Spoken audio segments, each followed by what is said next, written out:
This is going to be my last season. Yeah, I'm super disappointed. It's fine. It's obviously not to put a downer on the show, but it's an intense time for my family. A sudden family tragedy has forced Meghan McCain back into the spotlight under heartbreaking circumstances. After years of publicly grieving the loss of her father, Senator John McCain, in 2018, Meghan McCain is now facing another devastating loss with the sudden death of her brother, Doug McCain. The brief statement she shared offered little detail, but it was enough to send shockwaves through the public. So what did she actually say in her first response? And how is she processing yet another unimaginable loss? Join us as we uncover what Meghan McCain revealed after Doug McCain's sudden passing. The man most people never fully knew. Douglas Shep McCain was 66 years old when he died suddenly on May 20th, 2026, at a home in Texas. The cause of death has not been publicly released. His funeral home obituary confirmed the date, but disclosed nothing else about what happened, and the family has asked for privacy around the specific circumstances. What the world knows about Doug McCain is therefore defined largely by the outline of a life rather than its interior, because he was a private man who lived at the edge of a very public family and who chose, consistently and deliberately, to stay there rather than move toward the center. He was born in Pensacola, Florida, and raised primarily in Jacksonville. He was the son of Carol Shep and Alasdair Swanson. When Senator John McCain married Carol Shep in 1965, he adopted Doug and his brother Andrew, bringing them into the McCain family formally and completely. John McCain, a Navy aviator who had graduated from the Naval Academy and who would later spend 5.5 years as a prisoner of war in Vietnam, gave his stepsons the full weight of the McCain name and the full weight of what it meant to carry it. Doug followed his adoptive father into the Navy. He became a pilot, flying A-6 Intruders for 6 years, before eventually transitioning to a career as a commercial pilot with American Airlines. The path from Navy aviator to commercial pilot was a logical one for a man with his training and his family background, and it was a career that kept him largely out of the public spotlight that had surrounded his father throughout Doug's adult life. He married Ashley Jardine, and their marriage lasted 40 years. They had a daughter named Caroline McCain Hendrickson, a son named Douglas Shep McCain Jr., and a grandson named Teddy, who arrived in time for Doug to know him. The McCain Institute, which carries the legacy of Senator John McCain into its work on leadership, democracy, and human rights, announced Doug's death on social media before Meghan McCain confirmed it. The Institute described him simply but accurately. A Navy pilot like his father, Doug will be remembered as a patriot and friend to the many alumni of Senator McCain's institute, campaigns, and Senate staff. He was part of the machinery of his father's public life without being defined by it. He showed up. He helped.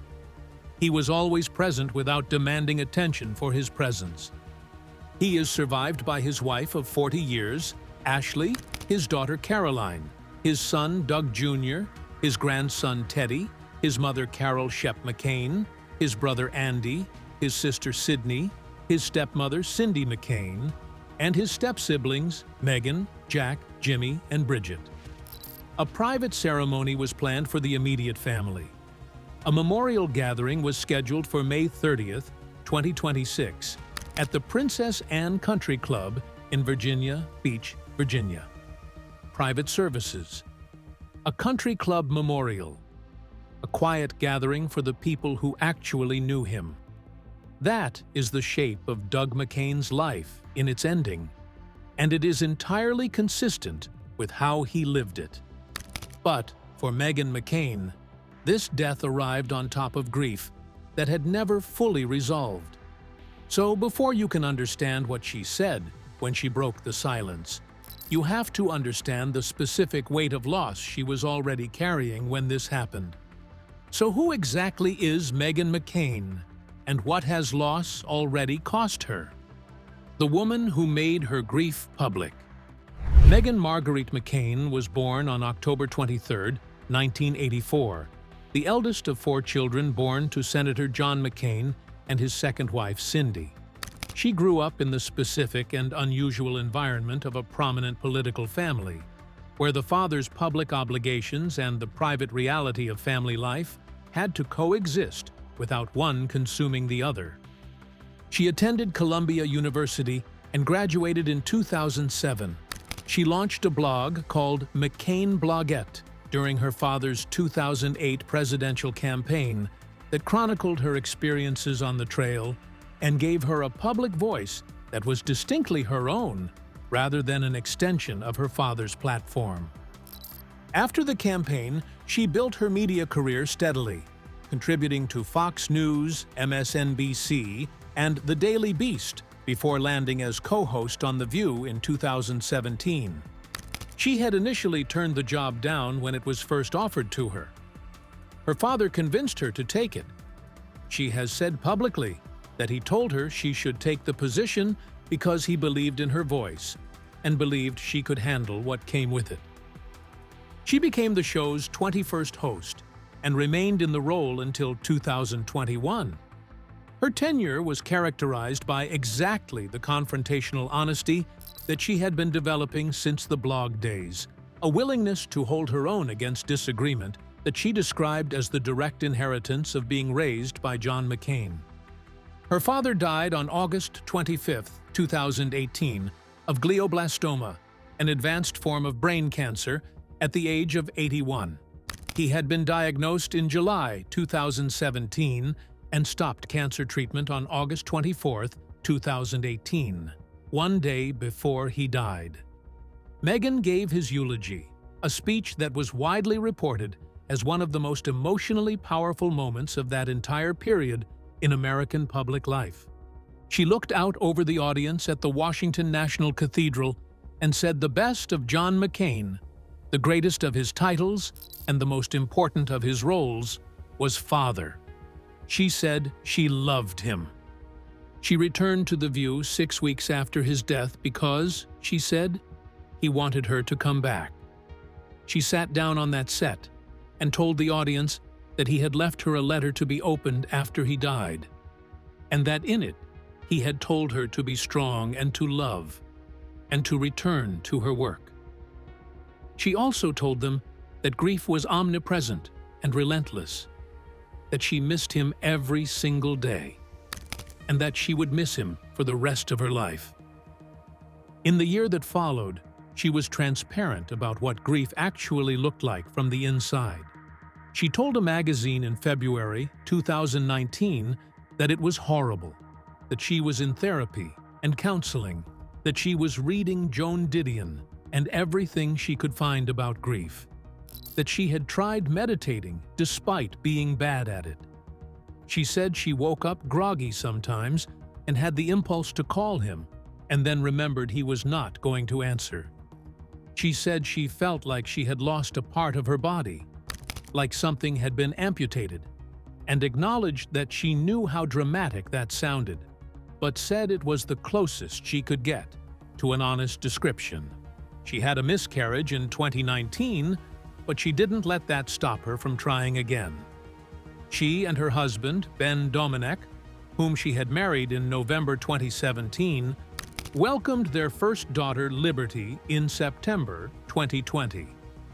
Their second daughter, Clover, was born in January 2023. In a June 2025 podcast episode, she announced she was expecting their third child, a boy. Her personal life was moving forward. The grief was moving alongside it, not replacing it, not being replaced by it.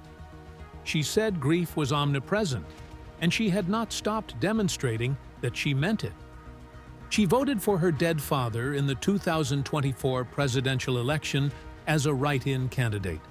She told Katie Couric on a podcast that she wrote in her dad's name because she could not vote for Trump, and she felt that Harris had not given her a reason to vote for her either, and that she had such Christian guilt at night that she did not want anything on her conscience with any of it. She asked whether it was a cliché and then answered herself by saying she knew it was. It is the kind of thing that makes sense when you understand how she has described her father's continuing presence in her life, not as a memory that has faded, but as a standard she is still measuring herself against. Into this life, where grief from 8 years ago is still active and recent enough to shape a voting decision, came the news that her brother Doug was gone. And what she said when she finally spoke told its own kind of story. What she said when she finally spoke. On May 23, 2026, 3 days after Doug McCain died in Texas, Meghan McCain posted on Instagram and on X to announce the news to the public. The statement read, "I am deeply saddened to share the news of my brother Doug McCain's sudden passing. He was a truly wonderful, joyful man who supported me throughout my life. He brought humor, fun, and great conversation to every room. I will cherish our memories together. Our prayers are with his wife Ashley and children Caroline and Shep." She also revealed that he supported her throughout her life. In a family as complicated as the McCains, that word, supported, carries real weight. Doug and Meghan were step-siblings in the technical sense. He was the adopted son of John McCain from his first marriage. She was the daughter of John McCain from his second marriage. The blended family that produced both of them was large and, like all large blended families, contained its own interior dynamics that were not always visible from the outside. That she describes his support for her throughout her life is a statement about the character of that relationship, that it was genuine and consistent rather than formal and occasional. The McCain Institute, where Doug had been a presence and a friend to the staff and alumni, confirmed his death in their own statement and described him in terms that echoed what Meghan had said about the quality of his presence. He was remembered as a patriot and a friend, a Navy pilot like his father, someone who had given his service to the country in the way the McCains understood service, through the Navy, through the institution his father's name now carried, through showing up and doing the work without demanding recognition for it. The brevity of Meghan's statement is its own kind of message. She is someone who has never been brief when she has something to say. She argued through years of live television against people who disagreed with her about everything from healthcare to foreign policy. And she did it loudly and at length and without apparent concern for whether anyone found it comfortable. The short statement about Doug is not the product of having nothing to say. It is the product of having too much to say and choosing instead to protect what is private. But she wasn't the only one who had been affected by the gravity of loss. How did the McCain as a family respond to the sudden tragedy? The weight of a family that has carried this before. The McCain family has endured public grief before. They have had to find a way to be private people inside an enormously public story. And Doug McCain's death is the latest chapter in a family narrative that has been shaped by loss and service, and the particular difficulty of being known primarily through the life of a man who was larger than the ordinary scale of public figures. John McCain spent 5.5 years as a prisoner of war in Hanoi. He was tortured. He refused early release when it was offered to him because accepting it would have meant leaving his fellow prisoners behind. He returned home with injuries that prevented him from lifting his arms above his head for the rest of his life. He served in the Senate for 30 years and ran for president twice. He was one of the most recognizable and most genuinely respected political figures of his generation. A man whose reputation for honor and honesty crossed party lines in ways that had become increasingly rare by the time of his death. The family that carried his name carried it with the specific weight of knowing what the name had cost him. Doug was the oldest son of that family. He was adopted at an age young enough that John McCain was the only father he ever really knew. And he went on to serve in the same Navy that had shaped everything about the man who raised him. The parallel was not incidental. It was deliberate. It was the way Doug McCain chose to honor the inheritance he had been given. Meghan said her father was the best of John McCain, the greatest of his titles, and the most important of his roles. That was about John's relationship to her. But it was also, by extension, about John's relationship to Doug, who came first, who was adopted before any of the biological children existed, who had been John McCain's son since 1965. The relationship between them was never something that was discussed extensively in public, because Doug did not discuss things extensively in public. But the Navy, the 40 years of marriage, the quiet presence at his father's funeral in 2018, with his hand over his heart, all of it suggests a man who took the values of his adopted family seriously and built his life around them. Now, Meghan McCain is navigating a loss that arrives 8 years after the loss that she has said she will carry for the rest of her life. Her family has asked for privacy, private services for the immediate circle, a memorial gathering at a country club in Virginia Beach for the wider community of people who knew Doug as a person rather than as a name. The structure of that response is entirely consistent with how the McCains have handled the most painful things. They give the public enough to understand the shape of what happened. They keep the rest for themselves. So, how would the family move on from this devastating loss that befell the family? What comes next for a family that keeps losing? The McCains are a family that has built its identity around service and endurance, and the specific discipline of continuing to show up, even when showing up is the hardest possible thing. John McCain modeled that identity for his children across 30 years of public life and 67 years of military service, captivity, and political combat. His children have been carrying that modeling forward in their own ways ever since. Meghan carries it in public. She has never been a private person about her family's grief, and that has not always made her popular. People have sometimes found the consistency of her public mourning overwhelming. She has acknowledged this and kept going anyway, because she has said repeatedly that she believes the more open and honest the conversations about grief are, the better off everyone is. She believes transparency serves a purpose beyond her own processing. She wants other people who are also losing someone to know that what they are feeling has a name and is shared. She announced a third pregnancy in June 2025, a boy, and is expected to give birth in the months following Doug's death. She is entering a period of new life while simultaneously carrying a new loss, which is not an unusual human experience, but is a particularly concentrated version of it. While Meghan McCain publicly shared her heartbreak online, John's widow, Cindy McCain, remained noticeably silent, choosing not to release a lengthy public statement or appear before cameras. That silence said a great deal on its own. People close to the family described the loss as deeply painful, especially for a family that had already spent years learning how to live with grief in the public eye.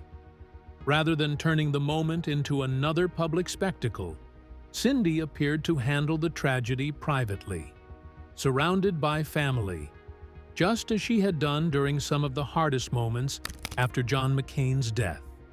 For many observers, the absence of a public reaction became part of the story itself. After years of highly publicized loss, the McCain family once again found themselves confronting heartbreak. Only this time, much of it unfolded away from cameras and headlines. How much loss can one public family absorb before grief becomes part of its identity? And why has the McCain family remained so guarded about the details surrounding Doug's sudden death? Share your thoughts with us in the comments section. Remember to like, share, and subscribe for more. Also, click the next video showing on your screen. You will enjoy it.